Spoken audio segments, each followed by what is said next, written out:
The cat's just showing up. You right? What do you want?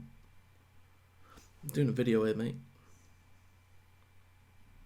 There is actually a cat there. I'm not just talking to nobody.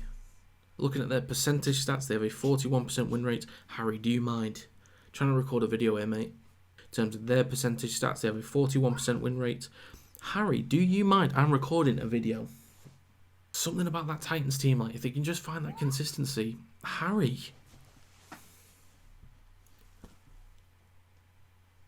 Bro. Hello everyone, my name is Rob, welcome to Kinetic Rugby League, and this is my NRL Round 21 tips and predictions video. And let's get started. So starting with the first game of the week, we have the Dragons at home against the Tigers, and starting with the Dragons. They currently sit in 16th place, they've won one game in the last 5, and their home record is 4 wins and 4 losses. They were also on a bye last week. In terms of their squad availability, Liddle, Turner and Sloan and Jaden Hunt are all expected to be available. They're currently on the injury list, but it says that they'll be available this week. Ben Murdoch, Masilla and Jaden Sullivan will both be missing. In terms of percentage stats, they have a 24% win rate, 76% completion rate and a tackle efficiency of 87%. Moving on to the Tigers, they currently sit in 17th place on the ladder. They've won 0 in the last 5 and their away record is only 1 win and 7 losses.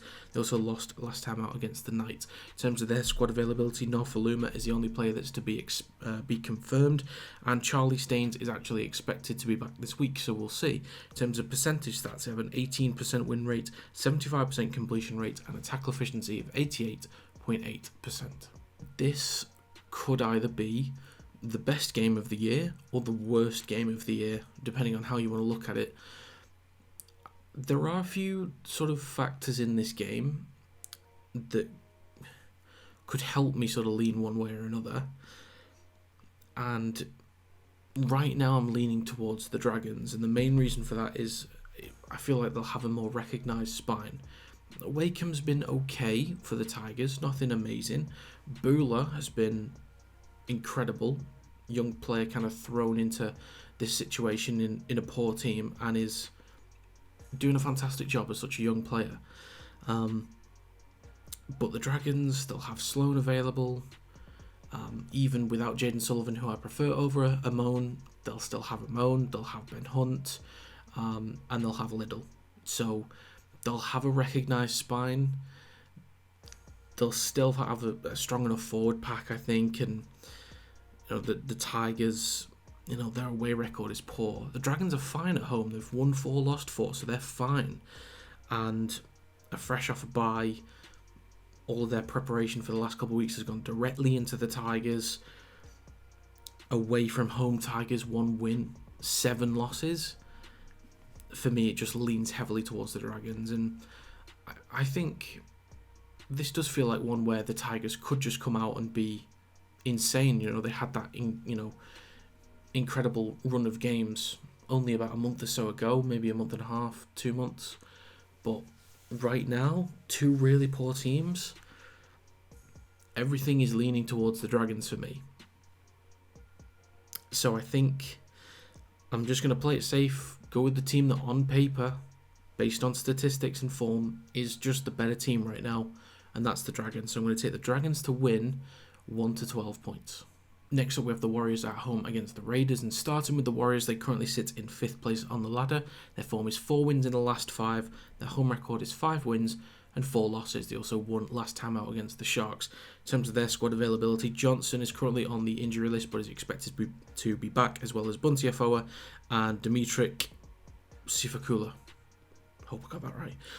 So they're all expected to be back from the injury list. In terms of percentage stats for the Warriors, they have a 61% win rate, 79% completion rate, and a tackle efficiency of 88.3%. Moving on to the Raiders, they currently sit in 4th place on the ladder. Their current form is also 4 wins in the last 5, but their away record is 6 wins and 3 losses. They're also on a bye last week. In terms of their squad availability, Pasami Salo, Josh Papali'i and Harley Smith-Shields are all expected to be available from the injury list. In terms of their current percentage stats, they have a 65% win rate, 77% completion rate and a tackle efficiency of 87.9%. I must say, I was not expecting the performance from the Warriors last week that they put in. So strong in attack, to put up that many points and keep a strong team like the Sharks to, well, not so few points, but in comparison, so few points. Incredible performance, really professional. What I was thinking that where am I going with this? What I was thinking about the Dolphins or the Titans or maybe the Knights at a push, what I was thinking that they might turn into is what the Warriors are now, like underdogs that have a little bit of flair, that can really push and challenge the top teams. The Warriors are looking like they could be that team. I think we need to see more performances against the top four, but they are really making some huge strides. The Raiders, it feels like they're still going under the radar a little bit. Like, we almost don't expect them to be putting up these strong challenges, yet they are. They don't feel like they've got that same kind of flair, but they're putting in really professional performances, beating the teams that they should be beating, and that's what's put them in the position that they are, in 4th place currently. It has almost felt like they kind of snuck in there a little bit. Now, given they were on a bye last week, that was 2 points for free, which is something I personally don't agree with. You don't need to give them points. They just get them when they play. But the Raiders have been exceptional in their away record, 6 wins and 3 losses. That is pretty damn good. However, I do think there is just something about the Warriors as an edge to them that I think is the main reason why I'm leaning towards them. They just have a different feel about them right now. Sean Johnson is on a whole nother level, controlling things. Even Metcalf at number 6 has been quality. There's just such a good feel around this Warriors team right now. And yeah, I'm going to lean towards the Warriors. But one thing I'll quickly say before I give my final prediction is that, I mean, this doesn't need to be said, but I'm going to say it anyway. If you're a Warriors fan, you should be so proud of this team. Because given how hyper-competitive the NRL is and how much of a struggle it's been for that team, especially during COVID, and then getting back into a normal season, playing games at home, and putting in some of the performances that they have done this season and being as strong as they are, you've got to be incredibly proud. And even if you're not a Warriors fan, you've got to absolutely give it to them for the incredible work they've done this season. They thoroughly deserve it. They're not there by luck. They've absolutely earned it. So congratulations to them, and very happy for Warriors fans. But with that being said, my prediction is going to be Warriors to win 1 to 12 points.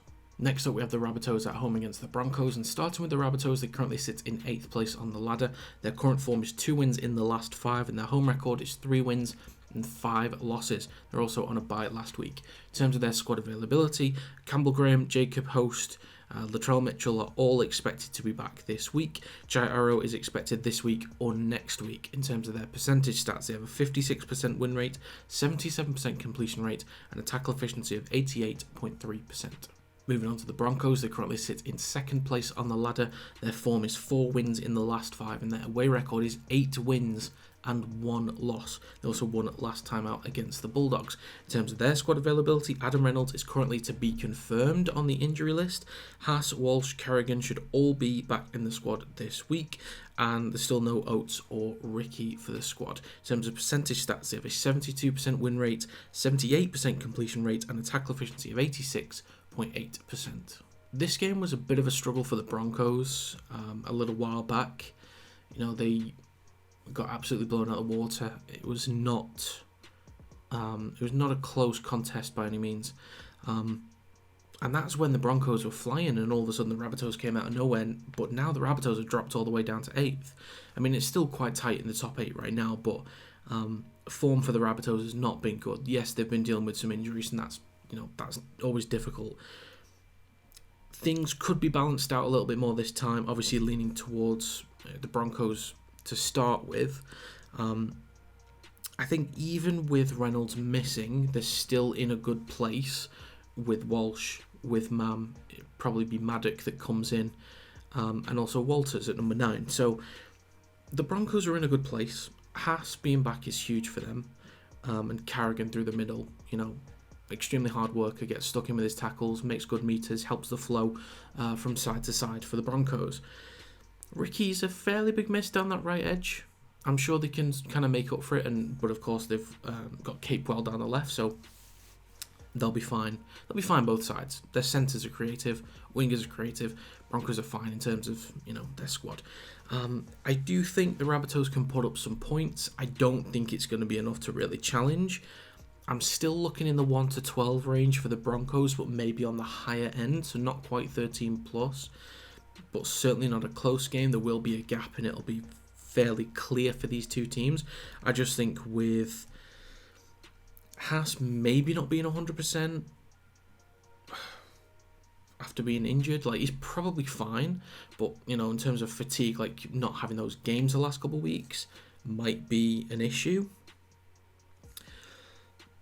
But I still think the Broncos will be fine. Cody Walker's going to be high off that Origin win in Game 3. Latrell Mitchell has probably been waiting to get back into action for a long time.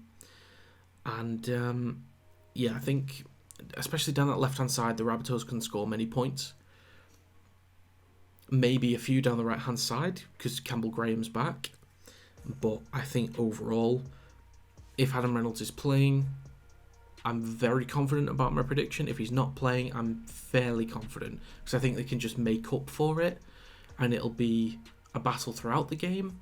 Whereas if Reynolds is playing, it'll just be, they'll run away with it and then maybe concede late points, because the Rabbitohs normally, when the Rabbitohs get blown out, they'll come back late in the game with a few extra points just to make the gap seem not as bad as it was.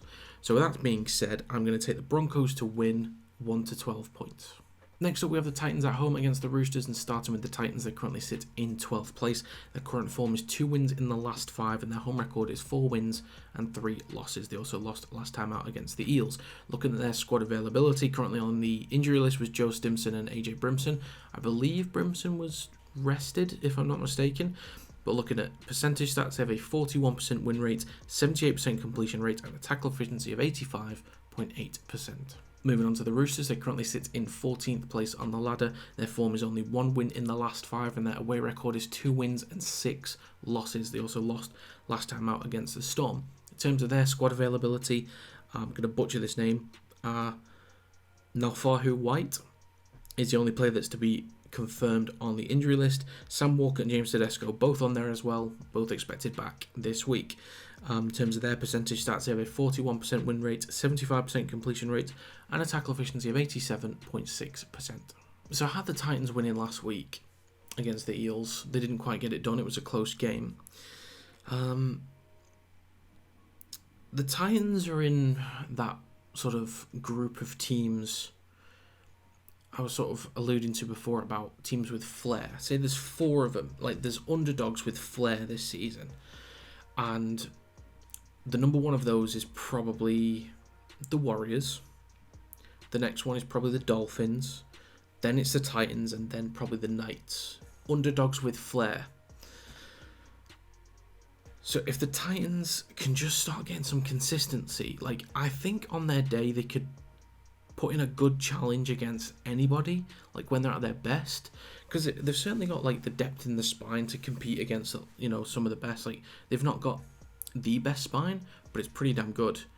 Like, it's either Campbell or Brimson at number 1, and then it's Foreign or Campbell or Brimson at number 6, and then it's Boyd at 7, and then Verrills at 9. So their spine is unbelievably stacked. So, and even with losing Sexton, they're still fine. In the forwards, they've got dangerous players like Tino Fa'asuamaleaui and Fafita. Like, and even like you look at the players out wide. I keep mentioning this guy, but Alafiana Khan-Pereira for me is such an exciting player. Like, from a standing start, he's incredibly quick. It's just insane. He's 20, 21, 22 years of age. And he's like one of the, I guess, lesser known players this season. And then just sort of, for me, just like came out of nowhere. and they've got Sammy on the right-hand side. There's just a good feeling around the Titans, and if they just find that consistency, they can really make a push for the top 8, in the back end of this season. So we'll see how they go. The Roosters, for me, just still a bit of a shambles. The one thing that gives them hope in this game is Sam Walker. Actually, another thing is James Tedesco, because he might go into this game with a lot of confidence on the back of an actually really strong attacking and defensive performance from Game 3 in State of Origin. So Tedesco might come in with a lot more confidence. Sam Walker is probably raring to go. So that gives them an opportunity, and even with Luke Keary at 7, they've always got a chance. He's an incredible player. But I just think Titans will probably be a little bit miffed about that game last week against the Eels. They want to bounce back. They want to get a win on the board. Looking at how strong, they're above average at home compared to an awful away team like the Roosters. They are technically better overall this season and in terms of current form. So a little bit like how it was with the Dragons and Tigers, I'm going to lean in favour of those sort of stats areas. So I'm going to take the Titans to win 1 to 12 points. Next up, we have the Knights at home against the Storm, and starting with the Knights, they currently sit in 10th place on the ladder. Their current form is 2 wins in the last 5, and their home record is 5 wins and 3 losses. They also won last time out against the Tigers. In terms of their squad availability, Dane Gagai is the only player on the injury list that's expected to be back this week. And in terms of percentage stats, they have a 41% win rate, 75% completion rate, and a tackle efficiency of 88%. Moving on to the Storm, they currently sit in 3rd place on the ladder. Their current form is 4 wins in the last 5, and their away record is 5 wins and 3 losses. They also won last time out against the Roosters. In terms of their squad availability, there's no players on the injury list currently that are expected back this week. In terms of their percentage stats, they have a 65% win rate, 79% completion rate, and a tackle efficiency of 87%. So for the early parts of the Knights-Tigers game last week, the Knights looked like they were just going to run away with it. They had an 18-0 lead. That was after a few missed kicks, so it could have been 24. But they allowed the Tigers to come back into it a little bit. I never really looked like they were properly in danger of conceding a loss there, but they just allowed the Tigers to kind of edge their way back in. The Knights against Melbourne Storm, I do think they're capable of putting up some numbers here. I think, they link up with, down that right hand side, they get Gamble and Ponga, and then get that ball out to Dominic Young. They can really stretch that defence and get some good meters down the field, maybe finish off a couple of tries down the right. Bradman Best, a lot of confidence after Origin Game 3. Could get a try or two down the left. But Melbourne Storm are just a well-oiled machine. They haven't been perfect this season, but over the last few months, they've really started to find themselves again and be back to how we expect them to be. So I do think that there are points available for the Knights. I think they'll find ways to score. And we're looking at Dominic Young as, the main guy, given his, try scoring record so far this season. I think 1 or 2 is likely for him. But Melbourne Storm, man, they're just different gravy, really. They're just different. Cameron Munster running the show. Jerome Hughes down that right hand side, just being a nightmare. Coates on one side, Warbrick on the other. Just dangerous wingers. And to be fair, I think it's Coates usually down the left, and that'll be Dominic Young's side. Young might score a few, but especially in the aerial battles, Coates could definitely compete with him. I think Dominic Young's taller, but Coates is a top player, even at the age of 22, he's a top winger, and can absolutely shut down a lot of those aerial battles. So I think he'll have a good game down the left. Munster's going to be creating multiple opportunities. I think he'll be responsible for, directly responsible for at least 3 tries.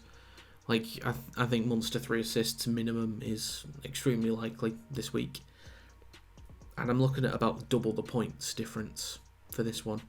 So there's not too much more analysis I can really give. It's just We know that the Knights are okay. Sometimes they can put in a performance that kind of is, more than expected. They can come out with some elite level performances, but I don't think Melbourne Storm's going to allow it this week.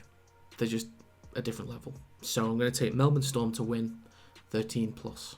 Next up, we have the Cowboys at home against the Eels, and starting with the Cowboys, they currently sit in 9th place on the ladder. Their form is 5 wins in the last 5, and their home record is 7 wins and 2 losses. They also won last time out against the Seagulls. In terms of their squad availability, there are no injury list players currently expected back this week. In terms of percentage stats, they have a 56% win rate, 79% completion rate, and a tackle efficiency of 86.4%.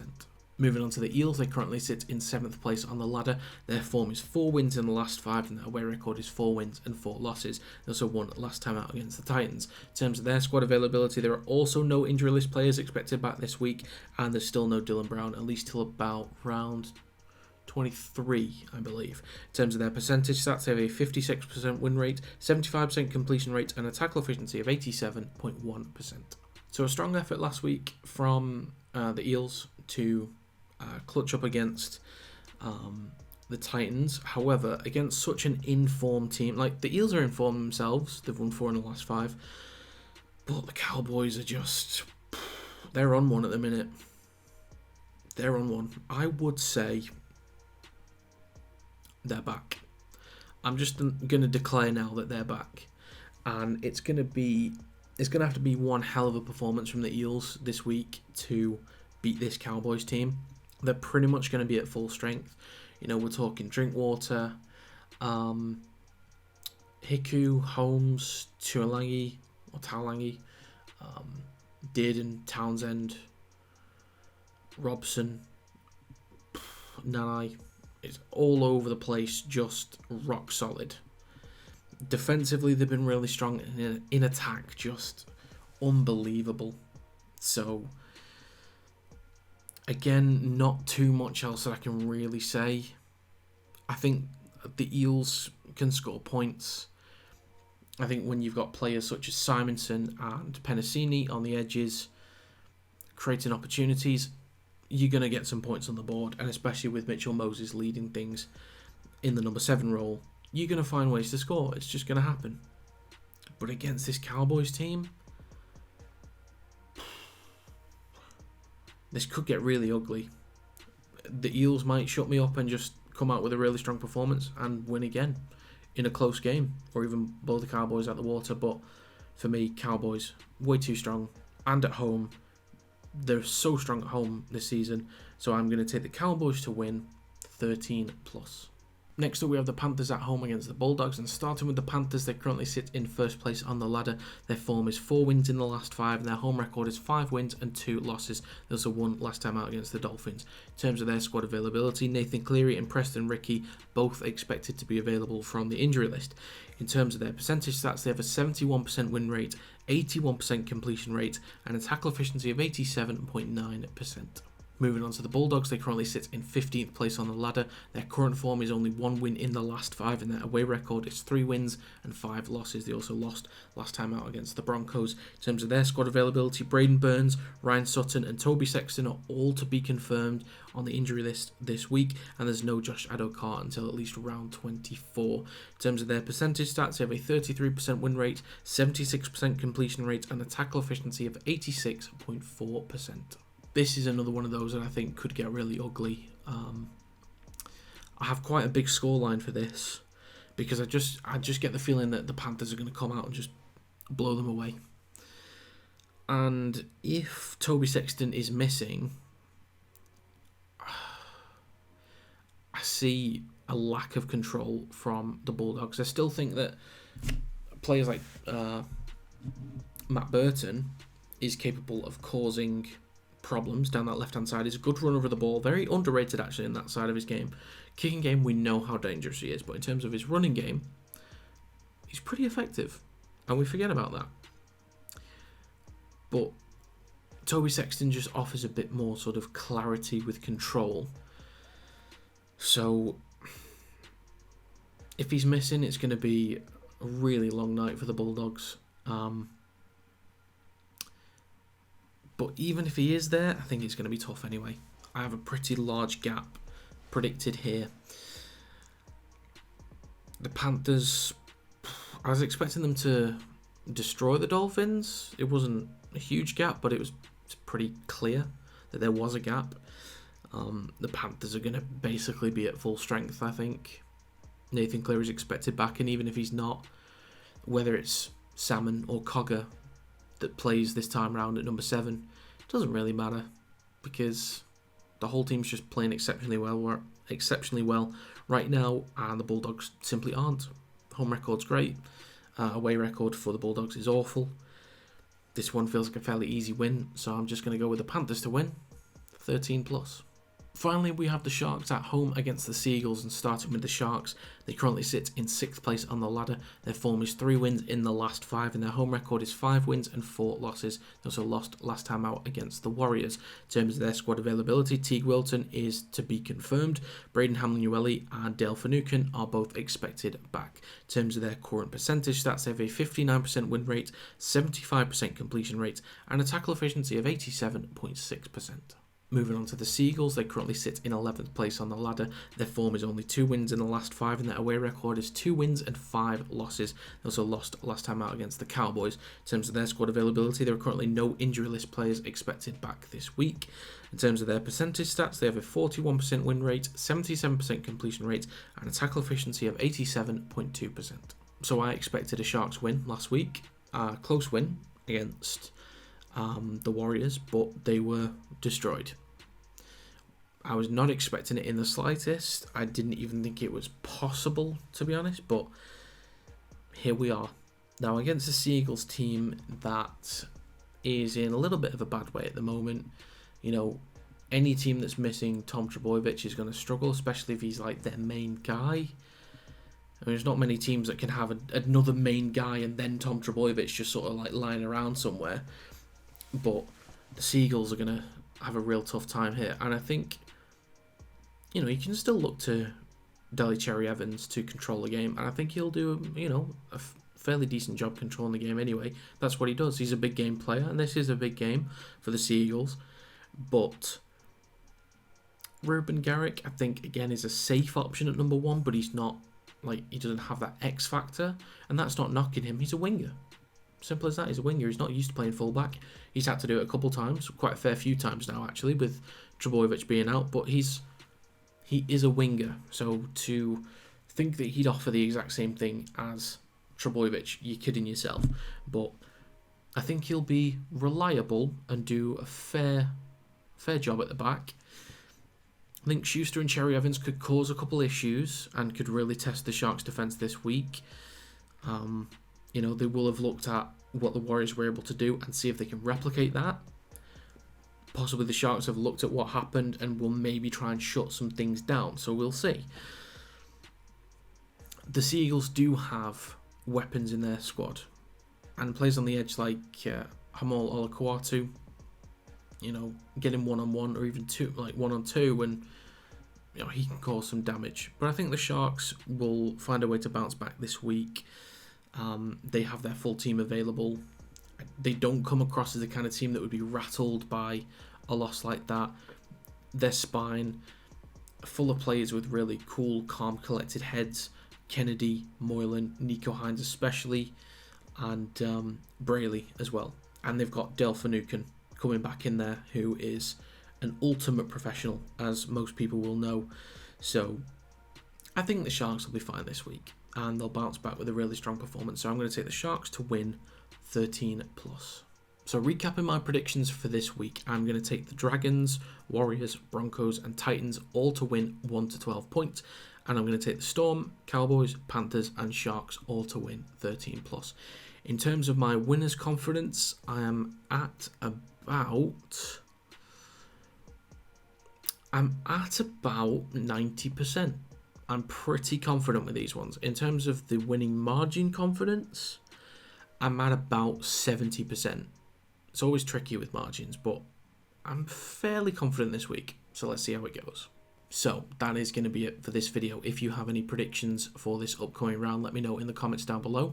Also, let me know how you got on last week. But once again, thank you so much for your support. to help me get to 1,000 subscribers. I am really very grateful for the people that come here regularly, that comment, join the live streams, things like that. It is greatly appreciated, so thank you very much. But again, that's going to be it for this video. Thank you very much for watching, and I will see you next time.